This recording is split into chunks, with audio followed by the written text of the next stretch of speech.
मुझे दया आती है उन बच्चों पर जिनमें मेरा बच्चा भी शामिल है। मैं भी उसी समाज की पैदाइश हूँ, उसी समाज के दबाव मुझ पर भी काम करते हैं। और ये रिसर्च मैंने संयोग से अपने बच्चे के प्राथमिक शिक्षा के बाद पढ़ी, पहले पढ़ी होती तब भी मैं क्या करता, दिल्ली में आपको एक भी अच्छा स्कूल मिलेगा ही नहीं जो मातृभाषा में पढ़ाता हो। एक ऐसा माहौल है, मुझे दया आती है उन बच्चों पर। वो घर में जब 9-10 महीने के होते हैं या 3 साल के जब होते हैं तब वो स्कूल जाना शुरू करते हैं। 2.5 साल का बच्चा अपनी भाषा में कॉम्प्लेक्स सेंटेंसेस बनाना सीख जाता है अपने आप, बिना एक शब्द भी पढ़े लिखे। आप घरों में देखिए छोटे बच्चों को, अच्छे से वाक्य बोलेंगे। और 2.5 साल का बच्चा तो नए वाक्य बनाने लगता है, वो भी जटिल वाक्य, सरल वाक्य नहीं। उस बच्चे की इतनी गहरी पकड़ एक भाषा में हो चुकी है, एक भी दिन स्कूल नहीं गया है। और इसलिए मातृभाषा का अध्यापन जब स्कूल में होता है, टीचर को पता होता है कि बच्चे को भाषा पहले से आती है, इसे दुरुस्त करना है, सिखाना नहीं है जीरो से। और वो बच्चा बड़े अच्छे मूड से स्कूल गया, उसे मम्मी को टाटा किया, स्कूल जाके पता लगा टाटा नहीं बोलना, बाय बोलना है। उसकी दुनिया खिसक जाती है उसके पैर के नीचे से। वहां उसे पता लगता है कि भिंडी नहीं है, ये लेडी फिंगर है। तुम जो लाए हो वो आलू नहीं है, पोटैटो है। रोटी नहीं है, ब्रेड है। ठीक है, ब्रेड तो वो होती है नहीं, वो सब ब्रेड्स होती हैं। समोसा है ही नहीं इंग्लिश में, उसको पता लगा कि होता ही नहीं है तो। और वो बेचारा एक अजीब सी कश्मकश में है। उसे अपनी भाषा में सीखना था कि जीरो क्या होता है, संख्या क्या होती है, एक क्या होता है। उसे अपनी भाषा में सीखना था कि सरकार क्या होती है, दुनिया क्या होती है, चलती कैसे है। उसे सीखना पड़ रहा है कि पहले ये समझो कि दुनिया नहीं वर्ल्ड होता है। अब उसकी आधी से ज्यादा ऊर्जा वर्ल्ड पे अटकी हुई है और बाकी बची खुची ऊर्जा से वो समझ रहा है कि वर्ल्ड होता क्या है। उसकी आधी ऊर्जा लगी नंबर, शब्द याद करने में, ना कि ये समझने में कि संख्या क्या होती है, नंबर क्या होता है। एक अजीब सी साजिश दुनिया भर में चल रही है कि दुनिया के हर बच्चे को उसकी मातृभाषा से बचपन में ही वंचित कर दो। उसे एक ऐसी भाषा में सिखाओ जहां उसके लिए वो भाषा सीखना अपने आप में चैलेंज हो। और इसलिए आप देखेंगे कि अगर ज्ञान की दुनिया में दुनिया भर की भाषाओं के आम आदमी शिरकत नहीं कर पा रहे हैं, गलती से भी ये मत सोचिएगा कि दिमाग वाले लोग बहुत कम होते हैं और वही आगे बढ़ते हैं।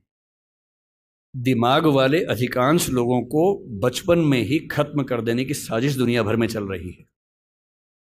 और जो अपनी भाषा में पढ़ ही नहीं पाएगा वो कैसे आगे बढ़ेगा, कैसे सीखेगा।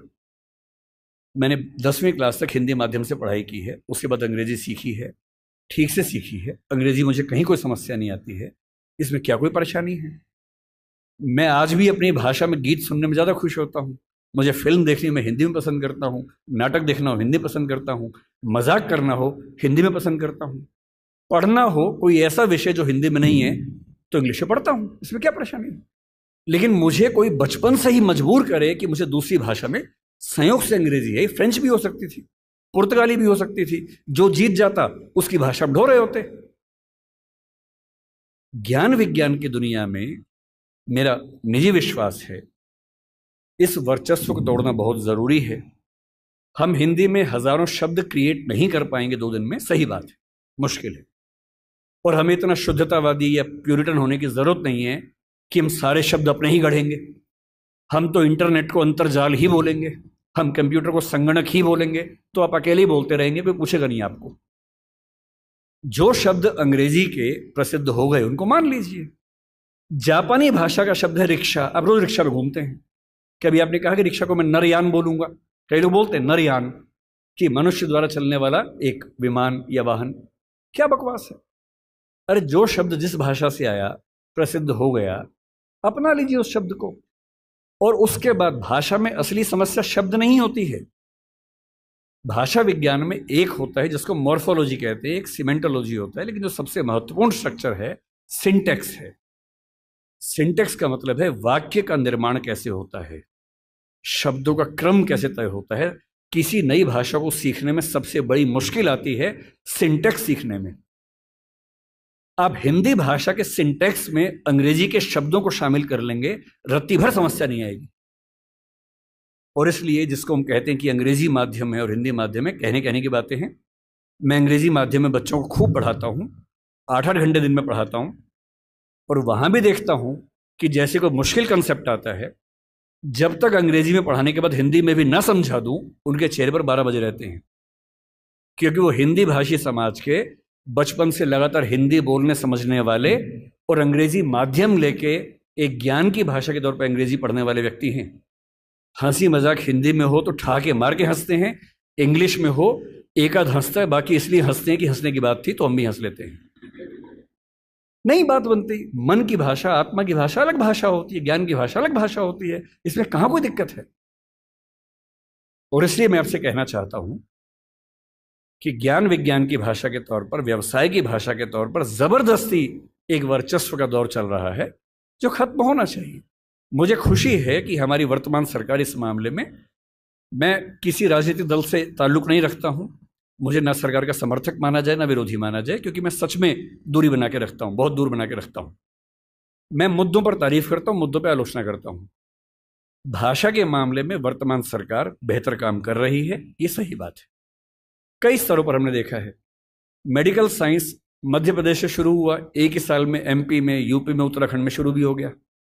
और मैं कई साल से सोचता था कि मेडिकल साइंस में ऐसा क्या है जो हिंदी में नहीं पढ़ सकते। और सोचिए, डॉक्टर बनने के बाद करना क्या आपको डॉक्टर बन के आम आदमी का इलाज करना है।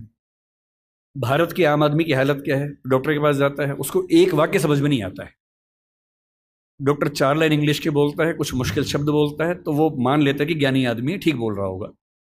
उसे अपनी हेल्थ के बारे में एक वाक्य ठीक से समझ में नहीं आता है।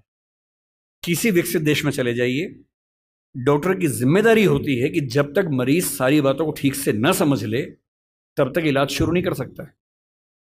हमारे देश में भाषा का अंतर ऐसा है कि मरीज अपनी बीमारी को ठीक से कभी समझ ही नहीं पाता है।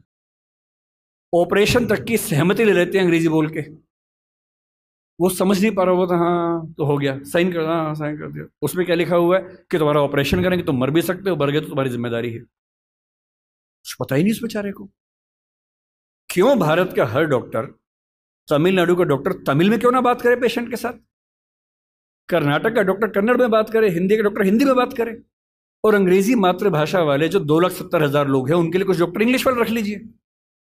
डॉक्टर की भाषा तो समाज की भाषा होनी चाहिए, यही कानून के साथ है। हमारी जुडिशरी इतना जबरदस्त जुडिशियल फ्रीडम, जुडिशियल इंडिपेंडेंस, संविधान का मूल ढांचा है, सब बातें बढ़िया हैं। पर जिस देश की आबादी में 2,70,000 लोग अंग्रेजी मातृभाषा वाले हों, उस देश का सुप्रीम कोर्ट सारे निर्णय अंग्रेजी में ही देगा, ये कहाँ का लोकतंत्र है? यहाँ आपका जो जुडिशियल इंडिपेंडेंस है या जुडिशियल रिस्पॉन्सिबिलिटी है, वो कहाँ से ली जाती है उस समय? आपके सुप्रीम कोर्ट में मधु लिमये नाम के व्यक्ति जिद करते हैं कि मैं हिंदी में अपनी बात रखूंगा, आप उनको परमिशन देने के बाद नकार देते हैं कि हमसे गलती हो गई, ऐसा नहीं कर सकते हैं। मेरे देश में, मेरे सुप्रीम कोर्ट में अपनी भाषा में आप बोल भी नहीं सकते। आप 28 राज्यों में से केवल 4 राज्यों में हिंदी में हाई कोर्ट में बात करने की परमिशन देते हैं। पर लोकतंत्र का मतलब क्या होता है?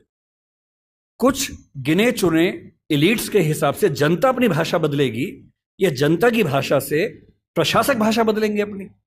अगर लोकतंत्र है तो लोकतंत्र में जनता की भाषा ही केंद्र में होनी चाहिए, कोई और भाषा केंद्र में कैसे हो सकती है? पर हम लोग इतने आदी हो चुके हैं, हम स्लेव मेंटेलिटी के इतने अभ्यस्त हो चुके हैं कि हम ये प्रश्न कभी नहीं करते। हमारे सुप्रीम कोर्ट के चीफ जस्टिस या कोई जज हिंदी में क्यों नहीं बात कर पाते? और नहीं कर पाते, मैं फिर बार बार कह रहा हूँ, मामला सिर्फ हिंदी का नहीं। मेरी इच्छा है कि सुप्रीम कोर्ट के बहुत सारे जजेस में कुछ को तमिल ठीक से आती हो, कुछ को तेलुगु अच्छे से आती हो, कुछ को मराठी आती हो, कईयों को हिंदी आती हो, और बेंच का फैसला करते हुए ये भी एक पॉइंट ध्यान में रखा जाए कि मामला कहाँ का है और उस मामले में ऐसे जज को प्राथमिकता मिले जो उस भाषा को जानता हो, ताकि केस मेरा है, मुझे हिंदी आती है, मेरा वकील अंग्रेजी में कुछ कुछ बोला, जज ने कुछ कुछ बोला, फैसला हो गया, मुझे पता ही नहीं कि क्या हुआ, और इतने में पुलिस आगे मुझे ले गई और मैं परेशान हूं कि हुआ क्या। मेरे मामले के किसी प्रसंग में मेरी भूमिका ही नहीं है, क्योंकि सारी प्रक्रिया 2 ऐसे व्यक्तियों के बीच में चल रही है जिनके पास एक भाषा है जो मेरी भाषा नहीं है, जबकि मामला मेरा है। और कहने को लोकतंत्र है। ये लोकतंत्र नहीं है, ये भाषा के स्तर पर तानाशाही है, बुरी चीज है। और मैं जब भी ये बात कहता हूं, बार बार कहता हूं, ज्ञान की भाषा के तौर पर अंग्रेजी का सम्मान करना जरूरी है, क्योंकि रिसर्च आप उसके बिना नहीं कर पाएंगे। बहुत मामलों में सीखने की जरूरत है, उससे भी, जापानीज से भी, फ्रेंच से भी, सबसे सीखने की जरूरत है। लेकिन आपके देश के सुप्रीम कोर्ट में, हाई कोर्ट में आपकी भाषा में बात ना होती हो, ये बुरी बात नहीं है, शर्मिंदगी की बात है। हमें एक समाज के तौर पर शर्म आनी चाहिए, ये उससे कम बात नहीं है। इसलिए जब कोई मुझसे कहते हैं कि राजभाषा के तौर पर आपकी क्या कल्पना है, 14 सितंबर का दिन आज है, हम आज के दिन ये सेमिनार क्यों कर रहे हैं? 14 सितंबर 1949 को शाम को 6 बजे एक फैसला हुआ था। एक अजीब सी अफवाह लोगों ने उड़ा रखी है। कहते हैं कि 14 सितंबर को मतदान हुआ कि भारत की राजभाषा कौन सी होनी चाहिए, हिंदी या अंग्रेजी। वोटिंग हुई, आधे वोट हिंदी के पक्ष में उठे, आधे अंग्रेजी के पक्ष में उठे, एकदम बराबर हो गया। कई लोग संख्या बोलते हैं 77-77 हो गया। और तब स्पीकर ने, डॉक्टर राजेंद्र प्रसाद ने अपना कास्टिंग वोट दिया, क्योंकि उनके पास अधिकार है कि वोट डाल सकते हैं लास्ट में, अगर बराबर हो जाए तो, हिंदी के पक्ष में दिया, और इससे हिंदी भारत की राजभाषा हो गई। इससे बड़ा कोई झूठ नहीं है। ऐसा कुछ नहीं हुआ था संविधान सभा में, सफेद झूठ है। 12 सितंबर को शाम 4 बजे इस मुद्दे पर बहस शुरू हुई। संविधान सभा की डिबेट्स पढ़ के देखिए, 180 पेज की डिबेट है राजभाषा की, 180 पेज, 1-2 पेज का मामला नहीं है। संविधान सभा के वॉल्यूम 9 में ध्यान से पढ़िए, पेज नंबर लगभग 1130 से 1390 के आसपास का मामला है। 180 पेज की डिबेट है, उसमें खूब मुद्दे हैं, छोटी मोटी वोटिंग हो रही है के मामलों में। संविधान सभा का बेसिक उसूल था कि अंतिम रूप से वोटिंग नहीं करेंगे, सहमति से काम करेंगे। वोटिंग बीच बीच में होती रही। पहला विवाद यह था कि राजभाषा कौन सी हो, हिंदी हो कि अंग्रेजी हो या हिंदुस्तानी हो। अंग्रेजी पर तो बात थी नहीं, हिंदी या हिंदुस्तानी। महात्मा गांधी हिंदुस्तानी कहते थे, पर 1949 में वो थे नहीं। उनका हिंदुस्तानी का मतलब था हिंदी उर्दू का मिक्सचर, जो देवनागरी और फारसी में लिखी जा सके। दूसरा स्कूल ऑफ थॉट हिंदी की बात करता था।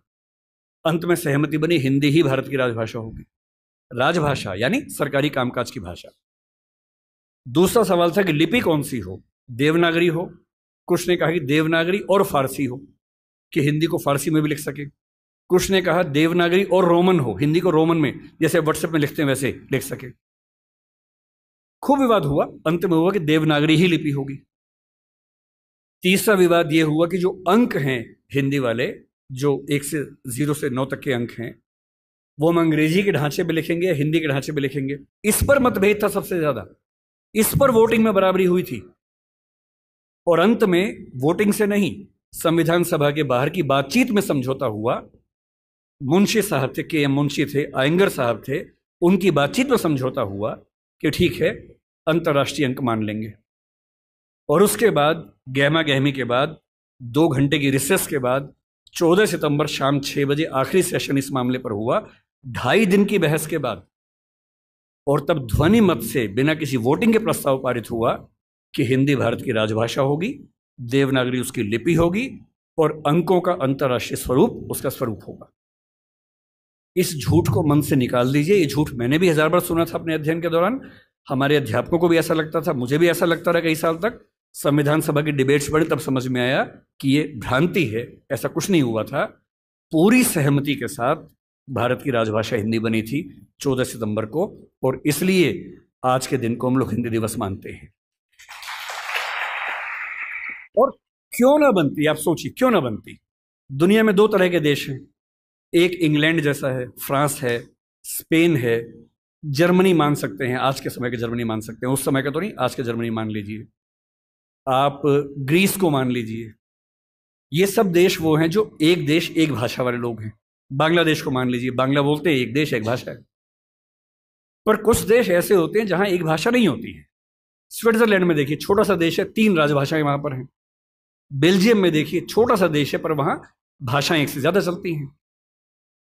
तो उस समय एक डिबेट थी कि भारत का मॉडल कौन सा होगा। क्या हम इंग्लैंड, फ्रांस, जर्मनी के मॉडल पे चलेंगे, या हम स्विट्जरलैंड और बेल्जियम के मॉडल पे चलेंगे? तो क्योंकि भारत में भाषाएं बहुत ज्यादा थी, उस समय हमने 14 भाषाओं को संविधान में स्थान दिया। शुरू में 13 को दिया, बाद में एक और जोड़ दिया। तो अब तो खैर 22 भाषाएं हैं 8वीं अनुसूची में। डिबेट ये थी कि भारत की राजभाषा कौन सी हो। ऐसे मामले में दो ही फैसले हो सकते हैं। एक तो ये हो सकता है कि भाई जितनी महत्वपूर्ण भाषाएं सबको बना दो। अगर सबको बनाएंगे तो हर डॉक्यूमेंट 10 भाषाओं में बनेगा, वो आसान काम नहीं है। दूसरा, लोकतंत्र में क्या तरीका है, जिस भाषा को बोलने वाले समझने वाले सबसे ज्यादा हैं उसको बना दीजिए। यही सहमति बनी। स्वाधीनता संग्राम में हिंदी को राष्ट्रभाषा राजभाषा बनाने की बात किन लोगों ने की, आपने कभी गौर किया है? हिंदी को राष्ट्रभाषा बनाने के सबसे बड़े समर्थक कौन थे? महात्मा गांधी, गुजरात के थे, गुजराती आदमी। के.एम. मुंशी गुजरात के थे, पटेल गुजरात के थे, आज भी गुजरात के दो लोग लगे हुए हैं। हिंदी को भारत की राष्ट्रभाषा बनाने की जो बात आई है, हिंदी समाज से ही नहीं आई है। महात्मा गांधी गुजराती व्यक्ति होकर हिंदी के पक्ष में सबसे ज्यादा अड़े हुए थे। महाराष्ट्र में तिलक थे, सावरकर थे, वो मराठी की बात नहीं कर रहे, वो हिंदी की बात कर रहे थे। पंजाब में लाला लाजपत राय थे। आप बंगाल में जाएंगे, केशव चंद्र सेन से परंपरा शुरू होती है, सुभाष चंद्र बोस तक परंपरा जारी है, वो सब हिंदी की बात कर रहे हैं। पूरे भारत में, दक्षिण भारत तक में ये सहमति बन गई थी। महात्मा गांधी ने पूरी एक संस्था खड़ी की, दक्षिण भारत हिंदी प्रचार सभा। कितने साल तक काम करते रहे वहां पर। एक सहमति बनाई पूरे देश में, क्योंकि इतना बड़ा स्वाधीनता आंदोलन बिना एक भाषा के नहीं चल सकता। बेबीलोन की कथा बन जाती, बाबेल जैसी, कि सब लोग अलग भाषाएं बोलते हैं, लड़े कैसे अंग्रेजों से। इसलिए कांग्रेस ने 1915 के आसपास से ही भाषा पे काम करना शुरू किया और ये मान लिया कि जब तक अंग्रेजी में काम करेंगे वकीलों का आंदोलन रहेगा, जनता का नहीं बनेगा। वो वकीलों का आंदोलन जनता का आंदोलन तब बना जब लोक भाषाओं में लड़ा गया, और लोक भाषाओं में सबसे बड़ी भूमिका हिंदी की रही। आज अगर कोई मुझसे पूछे कि भारत में कौन सी राजभाषा या संपर्क भाषा बन सकती है, आप डेटा देखिए, सेंसस को देखिए। हिंदी बोलने वालों की कुल संख्या पहली, दूसरी, तीसरी भाषा के तौर पर भारत में कितनी है इस समय? 69 करोड़ है 2011 के सेंसस में। 57% ऑफ पॉपुलेशन भारत की, first, second, third. First language में 43.6% है, तीनों मिला लें 57%, 69 करोड़ संख्या है। क्यों है? 10 राज्य हिंदी भाषा वाले हैं। फिर वो सारे राज्य जो संस्कृत से ही बने हैं, वो हमारे ननिहाल के हैं। इसलिए आप महाराष्ट्र जाएंगे, क्योंकि मराठी संस्कृत से बनी है, आपको मराठी हिंदी में दिक्कत नहीं आती, क्योंकि दोनों की रूट सेम है। यही गुजराती में है, यही पंजाबी में है, यही सिंधी में है, यही असमिया में है, यही ओडिया में है, यही बांग्ला में है। ये सातों राज्यों की भाषाएं संस्कृत के रूट से बनी हुई है, इसलिए हमारी रूट सेम होने से दिक्कत नहीं आती है। केवल दक्षिण भारत की चार भाषाएं मुख्य रूप से, और उत्तर पूर्व की, असम की आगे की भाषाएं। उत्तर पूर्व में भी आप अरुणाचल प्रदेश जाइए, हिंदी में कहीं कोई दिक्कत नहीं है। अरुणाचल प्रदेश में बड़ा आश्चर्य की बात है कि हिंदी सब बोलते हैं। अंडमान निकोबार जाइए, हिंदी सब बोलते हैं, वहां पर कहीं कोई समस्या नहीं। हैदराबाद में हैदराबादी हिंदी चलती है। मुंबई मराठी क्षेत्र होकर हिंदी का गढ़ बना हुआ है। और जो दक्षिण के 4 राज्य हैं उनमें भी, क्योंकि 10वीं क्लास तक हिंदी आमतौर पर स्कूल में पढ़ाई जाती है, तमिलनाडु में कुछ गांवों को छोड़ देंगे, मैं पूरा भारत ठीक से घुमा हुआ है, और मुझे आज तक हिंदी से काम चलाने में दिक्कत नहीं आई। 69 करोड़ की आबादी 121 करोड़ में से आज 145 करोड़ हैं। ये संख्या मिनिमम आप मान के चलिए कि 75 करोड़ के आसपास होने वाली, 80 करोड़ होने वाली है। इस 69 करोड़ अगर मैं 2011 की बात मान लूं, तो तुलना में कौन है? नंबर 2 पर कौन आता है? बांग्ला। हिंदी में कितना है? 57% है। बांग्ला में कितना है? 9% है। आप किसे बनाएंगे राजभाषा भारत की? संपर्क भाषा किसे बनाएंगे? 57% के बाद सीधा 9% है। नंबर 3 पे मराठी आती है, अभी आ गई है। पहले नंबर 3 पे तेलुगु थी, अब मराठी आ गई है। कितना है? 8.7% है। नंबर 4 पर तेलुगु है, 8% के आसपास है। यानी एक भाषा बोलने वाले 57% हैं। नंबर 2 वाले 9, 8.7, 8, 6, 4, 3। क्या लोकतांत्रिक तरीके से कोई कंपटीशन बनता है किसी तरह का? और संपर्क भाषा संविधान लिखे या ना लिखे, संविधान में लिखा भी नहीं है। संविधान में कहीं नहीं लिखा कि भारत की संपर्क भाषा कौन सी है, ना लिखा है भारत की राष्ट्रभाषा कौन सी है, केवल लिखे है भारत की राजभाषा कौन सी है। 14 सितंबर को हुआ था, उस समय आर्टिकल 301 था, लेकिन जब संविधान फाइनल हुआ तो आर्टिकल 343 से 351 तक का हिस्सा जो अंतिम प्रारूप संविधान का बना उसमें राजभाषा का है, भाग 17 है, जो प्रारूप में भाग 14 था। इसलिए हमें डरने की जरूरत नहीं है। हम स्वाभाविक तौर पर भारत के भाषा के डेमोग्राफी के नक्शे में सबसे बुलंद आवाज हैं, तो हमारी आवाज की पहचान होनी चाहिए। हमें खौफ किस बात का होना चाहिए? क्यों मिरांडा बनने की जरूरत है भाई? अपने धौस में रहिए, आत्मविश्वास से भर के रहिए।